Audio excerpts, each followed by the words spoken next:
And welcome back to our Cotton Theme tutorials. This is Maxime from Flow Themes, and today I'm here to help you figure out how to set a global footer that will appear on every single page. Now the specifics of this footer over here is that it's created via a flex block, but this flex block is not put onto a single page as it would be with a standard flex block that you would create with any other section.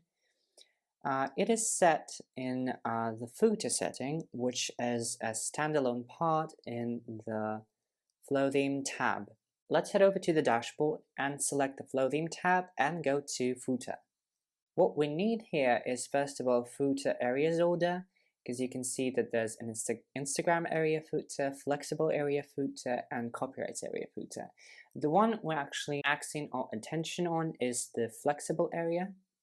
Now it needs to be selected under the footer areas options in order to actually reset this flex block that's serving as a footer.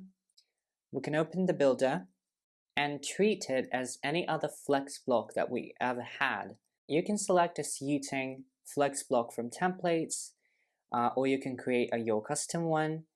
Just anything that you feel comfortable with. You can add assets as we have covered it in the other video.